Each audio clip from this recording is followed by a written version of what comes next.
instructions to sign in. In order to register as a double goal coach, you do need to text the information, the 4 pieces of information that you can see on the whiteboard.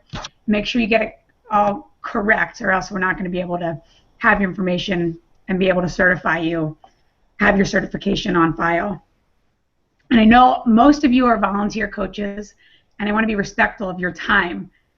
You're volunteering, you're donating your time to your youth sports athletes, and I appreciate that, and I want to respect your time.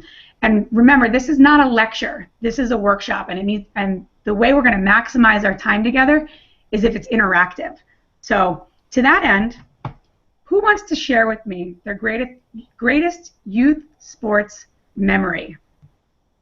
It can be as a player, it can be as a coach. Anybody willing to share that? I'll start, NB. I don't know if this is my greatest memory, but I've never forgotten the very first time I played organized sports. I was on a baseball team, and I remember something about the coach. He had lots of different players pitch over the course of the season, even though we had one player and pitcher who was far better than the rest of us, and even though all the parents wanted that guy to pitch every single game, Coach, he made it more about just that one guy and doing everything he could to win games that year. He wanted the experience to be more than that.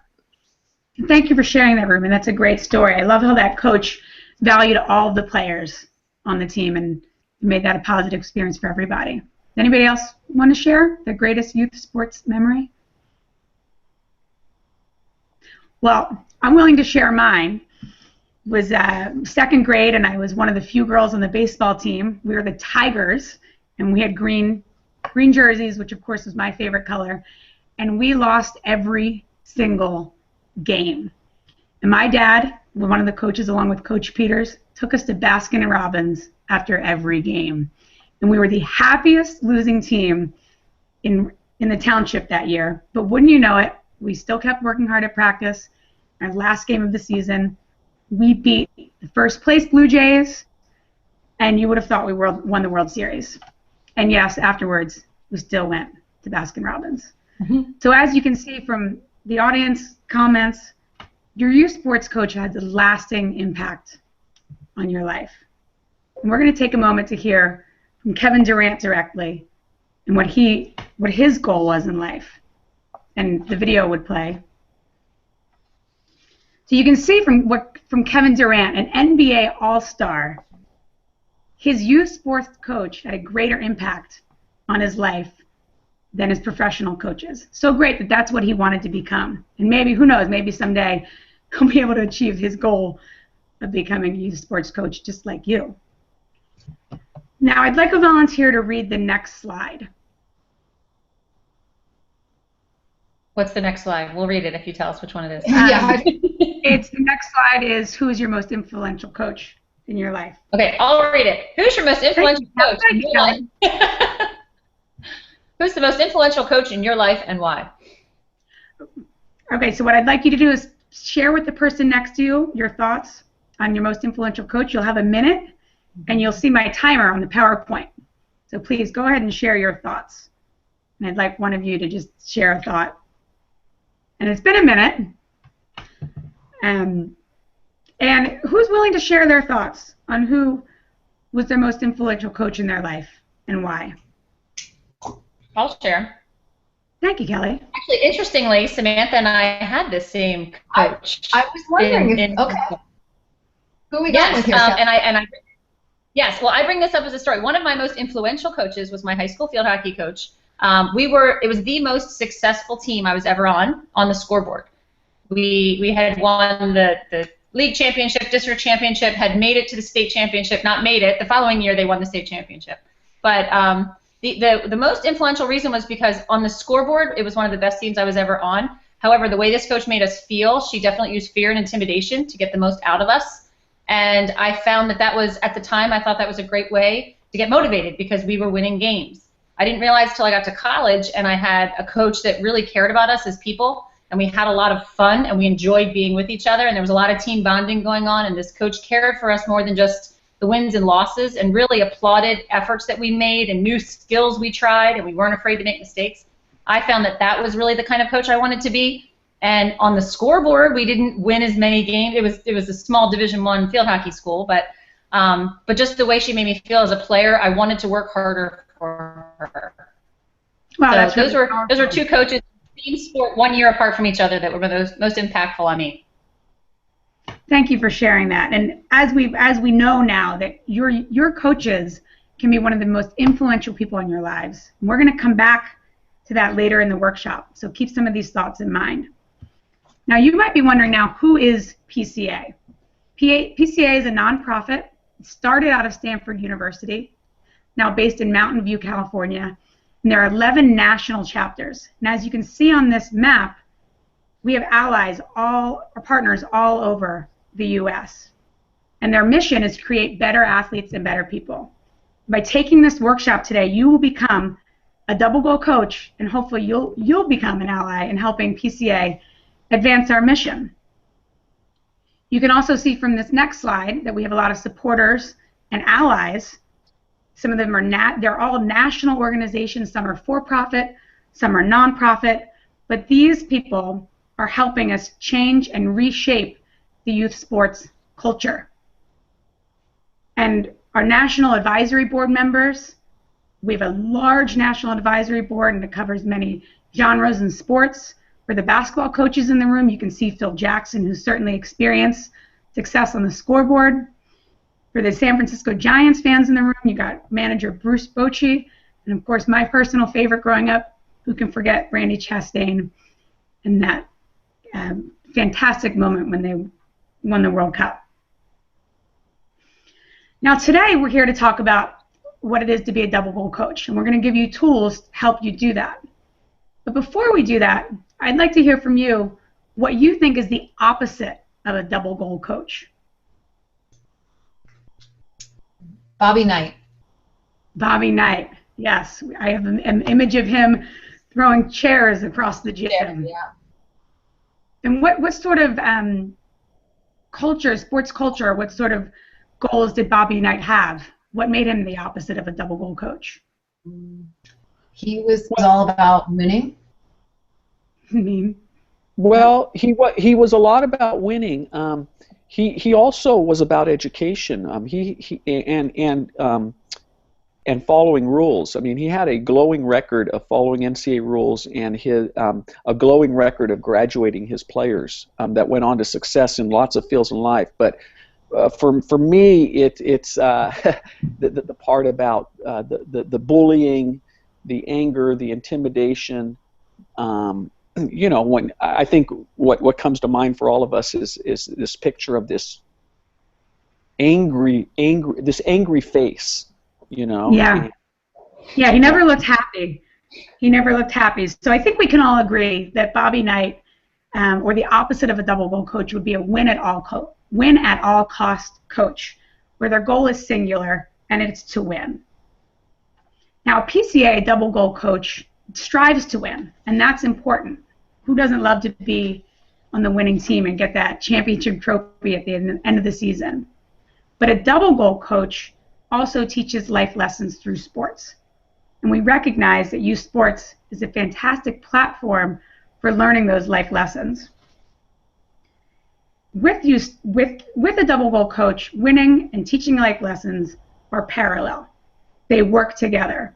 What happens with a double goal coach is when these goals collide, double goal coach chooses teaching life lessons instead of winning through youth sports.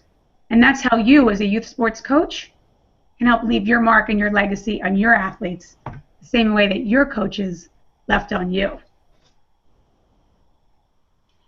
Now, as you heard in the introduction, I have been coaching for over 15 years. And oddly enough, my first introduction to coaching was at the college Division I level. PCA wasn't introduced into my life until 4 or 5 years into my life as a coach, into my coaching career. It's helped me change and evolve as a coach, and I think today I'm a better coach, even though I'm coaching U13 girls lacrosse, than I was when I was coaching Division I women's lacrosse. In order to become a double goal coach, you need support. And the ways to get support is what PCA calls the development zone. You have your single goal leader who helps shape and define that youth sports culture. Your second goal parent, whose focus is to develop life lessons and help the coach teach life lessons through sports, not winning. Your triple impact competitor, who helps make the game, himself, and their teammates better.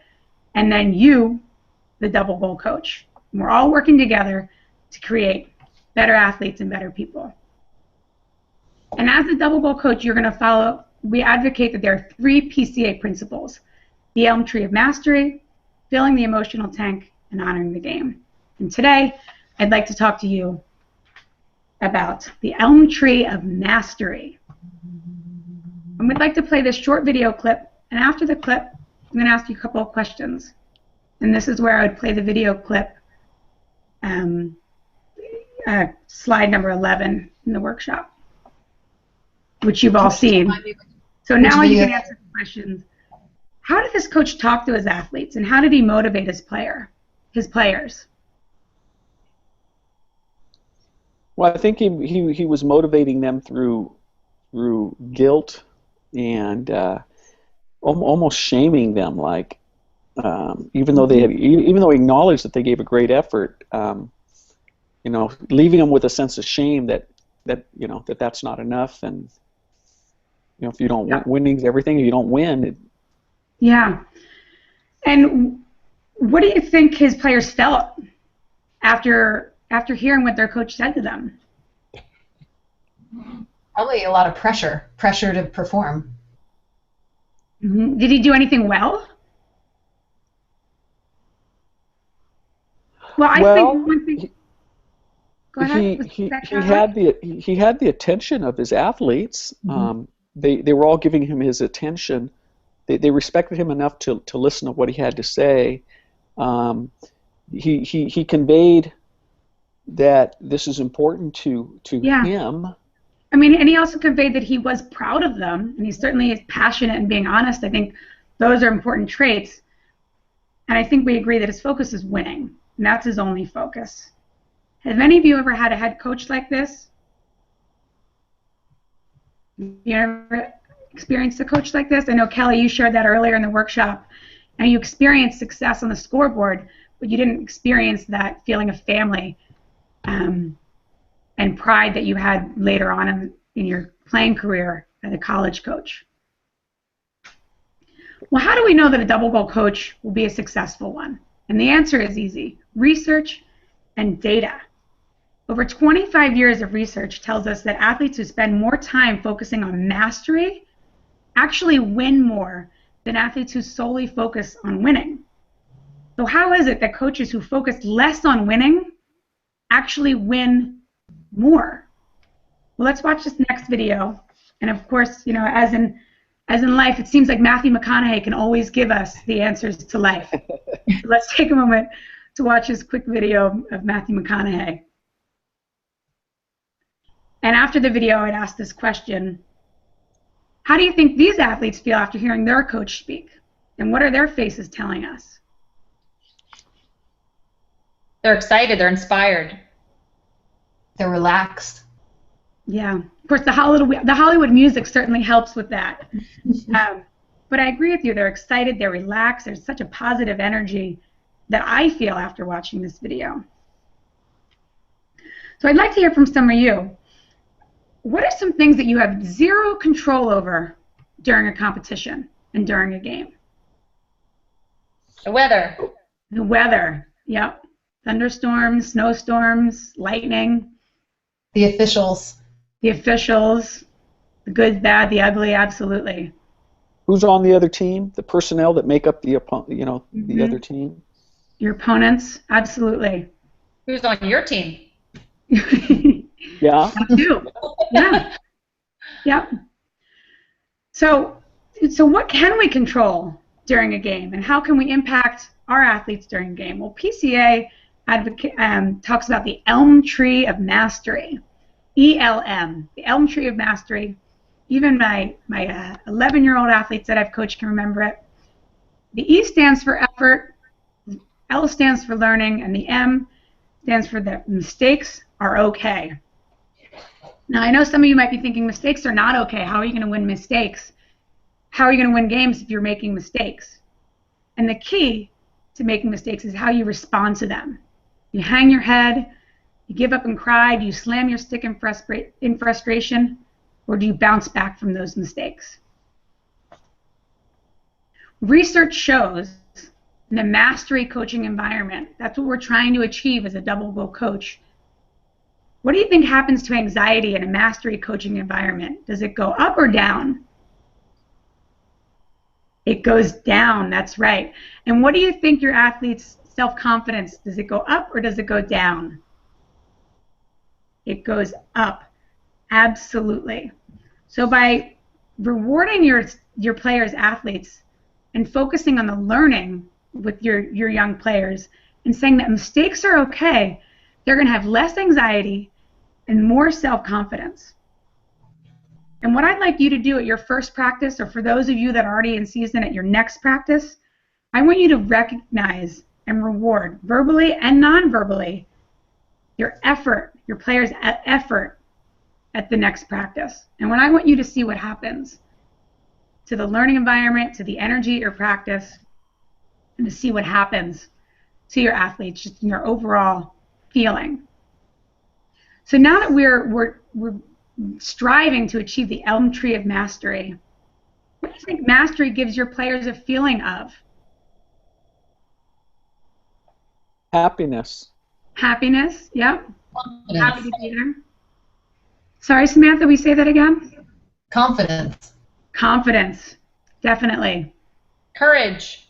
Courage, those are all important. And I think the confidence and the courage all plays in to this sense of control.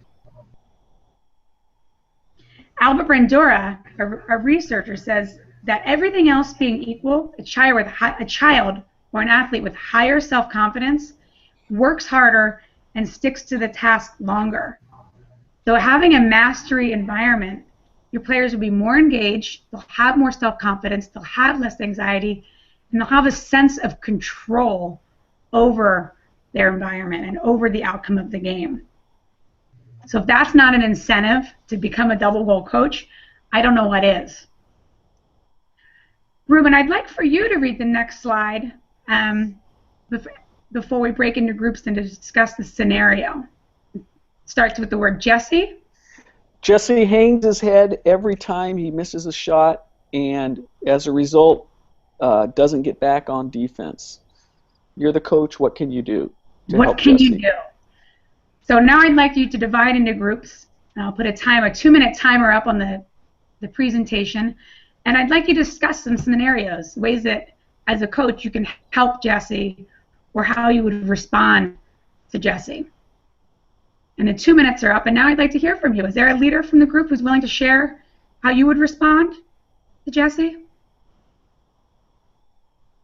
I would take him out of the game and pull him aside and just let him cool down a little bit, and then really just point out some of the things that he's done well in the game. But I definitely think he needs to be pulled out right away. So, Kelly, would you be pulling him out because of a conversation you've had with your team earlier about what's okay and what's not okay on your team? Why would you be pulling him out? I think I'd just like to teach the team a lesson that you can't act like that when you make mistakes. So I think pulling him out of the game would show an example to the rest of the team that I don't care how good Jesse is, if he's going to act like that after he makes a mistake, he doesn't deserve to still be in there. So just to be clear, are you saying that it's okay that he made the mistake and you want to help him cool down, or is it not okay that he made the mistake? I think it's okay he made the mistake. I think he just has to change how he reacts to it. Okay. Yep. Thank you for sharing that. Anybody else? I think I'd just be on the sideline just trying to get them to focus on the next play. Yeah.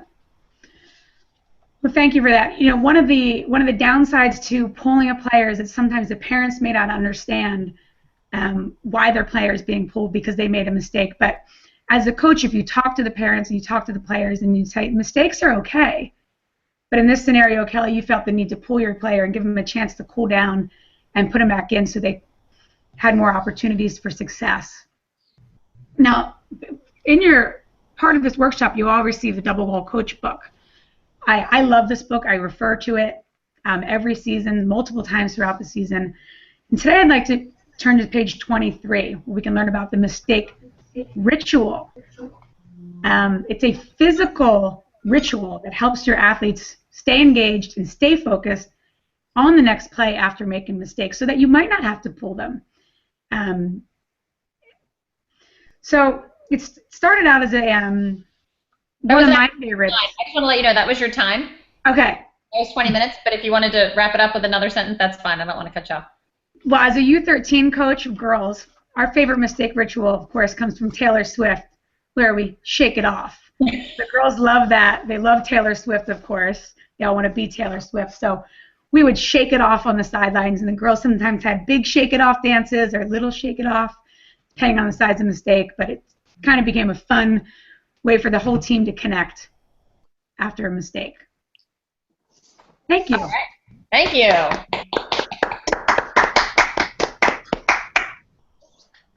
All right. Thank you. Thank you. Drink some water. Yeah, you did a great job. Not easy. It's easier to do it in front of strangers, trust me. Yeah, it has to be. And being up and moving around and having the tech setup would be helpful too. But absolutely, it would. No, I think you did a lot of great things. I think you really can tell that you prepared and you know the content really, really well. I loved a lot of the things that you did. Just right off the bat, when you said we were the happiest losing team in the world, that was really powerful. I mean, because there's a lot of coaches out there that have losing teams and they're not so happy. So right off the bat, that's something you remember, 30-some years later about how you lost, but Baskin-Robbins was the thrill, and that was what was important to your coach, the team bonding. I thought that was great. I think right off the bat, when you smile, Mary Beth, you light up a room. And I found when you were telling personal stories, you were like smiling and animated, and then you went back into like PCA trainer mode. You were more serious. It was really, I don't know if Ruben or Sam, you noticed that, but I just think you have such a comfortable personality when you're giving your personal experience stories. And then it was like, okay, enough with the story. Now let's go back to trainer. So I just would love to see you bring some more of that playfulness and smiling to the PCA concepts as well. And I think you'll be more comfortable with that as you go through. So can I ask a question there, Kelly? Yeah. Mary Beth, do you understand what Kelly just shared with you? Does that make sense to you, what she said? I think so. I think the shift from sort of the less formal to the more formal part of the workshop is pretty severe. And so what prevents you from staying in your natural mode, which, Mary Beth, we all love your personality and your lightheartedness. What prevents you from staying in that mode then? I think it would be two things. The first would be the ease of transitions from slide to slide. It's still a challenge to navigate that. That's mostly it. And then I just say making sure that I know the content, but more the order and the transition and making sure that I'm presenting it. So you know the content. You know the content. Kelly says you know the content. You were prepared, and you're telling me you know the content. Is that right? I feel like I know the content, okay. But then Mary Beth, let me ask you this: how much did you rely on notes during this workshop presentation? I relied on my notes pretty heavily, and I think that's what I think prevents you from being yourself. Okay. I think you know the content. I think you have a good understanding of where this workshop's supposed to go, and I think you bag the notes and you go with what you know and what you feel, and your personality will come through from start to finish. And what was a good session here will then have the opportunity to become a great session, and I that's the number one thing. In my opinion. Back to you, Kelly. No, I think that was a great suggestion, and I think that's what I was trying to say. I didn't see your personality coming through like I know your personality would, and I think Ruben's right. Sometimes when you're depending on notes, you're might make sure you don't miss anything, and I think he's right. That was a very good point to make. The other little thing, I think it was great to use double goal coach right away. And I think that's great. I love to use that term right away because it gets coaches thinking. My first question is, well, what's a double goal coach? My only hesitation is you said I forget what the question was. What's the what is the opposite? Double goal coach? Right, without telling us yet what a double goal coach is. Mm-hmm. So I think just be careful about that. I love the terms, but I think it was just a matter of order of things. In the workshop, you have to make sure that you go through that winning and teaching life lessons Venn diagram slide so that they know what a double goal coach is before you say what's the opposite. So, and when you ask that question, when we ask that question, there's, what's the opposite of a double goal coach is a question. What's the opposite of a positive coach is a similar question, but it's a little different. And what is the opposite of positive coach is easier for us to respond to without background, right? And what are we going to say? We're probably going to say negative, and which is true. And then there's a natural flow there that you can get if you want to ask the question before you like Kelly said, before you explore what a double goal coach is. Yeah. Yep. So just a couple more things I have. I thought, you talked about control. That was a theme that I'll remember and I'll take with me. And I thought that was really good the way you did that. Responding to mistakes. I think these are all really strong words and terminology that people will remember. You said, you're challenging. Their challenge is to reward the effort. And then you went on to the next, like a lot of the things you told us what it was, and you went on to the next topic. And if I was a coach sitting there, and you were like, yeah, the challenge is to reward effort. And then the next challenge is to learn from mistakes. I'm like, well, how do you reward effort? That would be where I would expand it more and find out how do we reward effort in 5-year-old soccer players that can barely kick a ball? What kind of term? How would you say that as a coach? Make it more realistic. Bring the coaches into it a little bit more instead of just going like, as I said, it felt like you were kind of going through the notes and reading the next slide. And I was like, oh, I want her to tell me how to reward effort. I want her to tell me what a double goal coach is. I want her to tell me these things. The only other point that I have, and as I said, I think it was good. I like the way you're research-based because I think that does lend credibility to it. But Eric Eisendrath brought up a good point actually during the last hangout. He said, you have to make sure a lot of the principles that we talk about, they're definitely research-based, but the drive for bringing this to principle is from experienced coaches. And the performance aspect of the Elm Tree of Mastery is what we've gotten from coaches' experience. It's supported by research, but we don't have the principle in there because of the research. Does that make sense? Yep. So a lot of times, you kind of said, we know this because of research, which is true. However, we know that the performance of athletes is going to improve when they're coached in this mastery environment because we've seen it happen. Coaches have shared their experience. We've seen the players work harder, stick to it longer, have more confidence, and there's 25 years worth of research to support that. So it's just a different order of things that I think makes it more realistic for the coaches. Because you can say all the world, oh yeah, we've got research, but if it's not happening on the field, you don't know if it really is. So, but I enjoyed what you were doing. Ruben, go ahead. No, I enjoyed it too, and Mary Beth, I want to point out also, I appreciate your commitment to the structure of the workshop and the format that we've created over 15 years.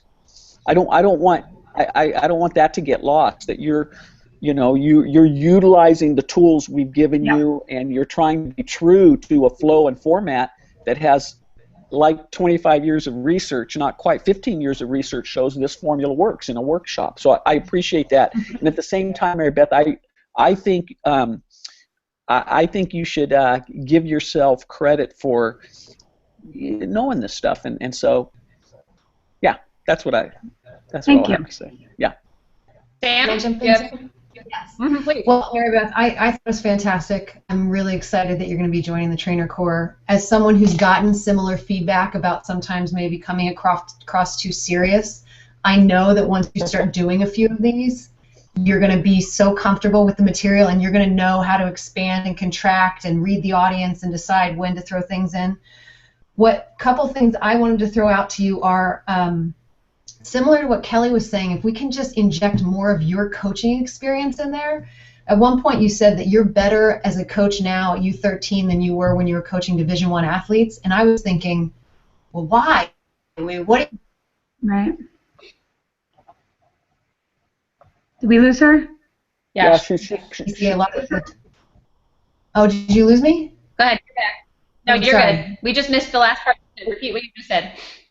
I was just saying that during the presentation you said that you're a better coach of U13 than you were when you were coaching Division I, and I was thinking, why? What are you doing different now that makes you so much better than when you were coaching Division I? Like that is what makes that sort of story. So I find that you've got a lot of different personality types in the audience, and there's some who really respond to the research piece, and so you got to have it in there, the data heads. But there's other people who really remember the stories best, and if you can illustrate for them, and I think most of us at PCA have some sort of conversion story, right? Because a lot of us, like Kelly described, were coached by yellers or by people that had a kind of, it's sort of a spectrum. Double goal coaching is really a spectrum, right? Like there's negative coaches, but they often still had double goals, but they were using negative motivation to get there. And so I think it's interesting to hear like what you changed or what really convinced you that this works, and that's really, I think that's really powerful. So I guess my main point is just when we can inject more of you, I think it's going to be great. But that's going to come. I know it's going to come as you practice this and do more workshops. Yep. But I also think you did a good job too at keeping it conversational. You were intentionally getting some audience feedback, which I think is good too. Sometimes when people are so focused on the notes, they forget to bring in the audience too. So I think you had a good balance of that as well. An example of that, a real one of the many highlights was when Kelly was talking about taking the player out, and MB, you asked, you said, I want to make sure I understand here. So you're taking the player out, you wanted to make sure that the part about the player being taken out not because they missed the shot. I think you said, just to be clear, so it's okay to miss shots. I thought that was an important follow-up and clarification. And I thought also recognizing that you're sending a message that the parents are seeing as well, and so thinking about the optics of a situation before you make a move like that, I thought that was a good point as well. Oh. That happened to me on Saturday. The dad was all over me. I was like, easy. Fun times. And that's the kind of stuff you can throw in there too. I mean, I throw in stuff like that all the time. If I'm in the middle of a workshop, I'm like, oh my gosh, this just happened to me on Saturday. Make it real. Let them see you coming. You've got 15 years of experience, and you started at Division I. I mean, that's impressive. So I think seeing, and I always say that as a transition, I started coaching college, and now I'm coaching youth. Like my trajectory went. Some people think it was demotion. Glamorous life, isn't it? Yeah, exactly. But I always say to people, it's harder now. I would rather go back to coaching college. So, that kind of a trajectory is really good to bring in different experiences along the path that you've taken to be where you are now. And the value of seeing how influential you are to these 11-year-olds, maybe even more of an influence than you were at the Division I level, possibly. We want to see more Mary Beth passion in there. Yeah. Yeah, I was definitely feeling, I think the hardest part for me is just navigating the transitions to the next slide, and like Ruben, I agree, like I know the content, but how to put it together I think is my challenge. And once I hit my stride with that, I'm sure the personal stories will flow with the anecdotes. And what's helpful? One of the pieces of advice that Kathy Toon had was to print out the workshop in in PowerPoint. You can print out so that each one's a little box, and write in between each slide what your transition sentence is. Yeah, I tried. That's a helpful exercise. Yeah. So that makes sense to me. I think transitions are important. We all do. We think transitions are important, and I think sometimes we make transitions too complicated. Like sometimes a transition can be simply, and now I want you to take a look at a little video clip here, and and here are the 3 principles we're going to cover next. So I think sometimes the transition can be simple, and we've tried, Mary Beth. Take a look at what is in the trainer notes and script for a possible suggested phrasing for your transition. And you're not going to use all of those, but maybe for 2 or 3 of your transitions, what's in the trainer notes is what you're going to go with. Great. Also, and remember too, it doesn't have to be like a surprise transition. You know, I mean, look to the next slide and then just pause for a minute and then say, okay, now this, you know, let's talk about this. Because I mean, I still, to this day, if you look at my PowerPoint, I have, we have a Summer Sanders video that I use, and it starts automatically, and I can't tell you how many times I'm like, oh, I didn't expect that to come up, you know? Like, what's it? So the slide before it, if you look down in the right-hand corner, it says summer.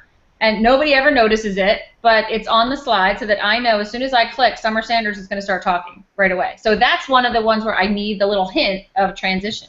The other thing that helped me a lot in the very beginning was when I was practicing, I had my PowerPoint on slide sorter. I think it's called slide sort mode, so I could see the whole, it was like little boxes, I could see the whole presentation all at once so that you can see the order. And just practicing looking at that rather than like the linear slides that were down the side. If you look at the whole scope of it, it really helps you work on your transition. Not as much transition, but just what's your goal for those 10 slides? What's the goal for the next 10 slides? Yeah. And you're also, I mean, you have to forgive yourself when you make mistakes too. There's a lot of times in workshops when you're like, oh, whoop, I didn't expect that one to come up. Let me go backwards and let me, you know, you don't want to do it every time, but people, you know, I always joke about myself, I'm like, okay, flush that one, let's move on, you know. It makes it real.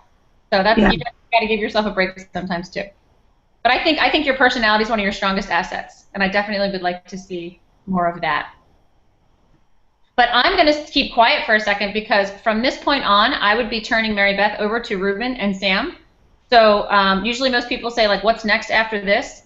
We're going to talk a little bit about, Mary Beth, about what your next step would be. And then Ruben and Sam would be the ones that would fill you in on what the next step is. If that sounds okay. Yeah. So Mary Beth, what we'll do is we'll look for live workshops where you can be plugged in and where you do a piece of the workshop, and we build from there, you know. And whether it's we call that being an associate trainer, and whether it's, you know, whether you go out 2 or 3 times as an associate trainer or you go out once as an associate trainer, you know, it just depends on how you and the mentor trainer at the time and Sam and I are feeling about where we're at. But you know, we'll work on it as a team, and you're on your way. You're on your way. This, you know, and that's the next phase. Great. Samantha, did you want to add anything to that? What's that?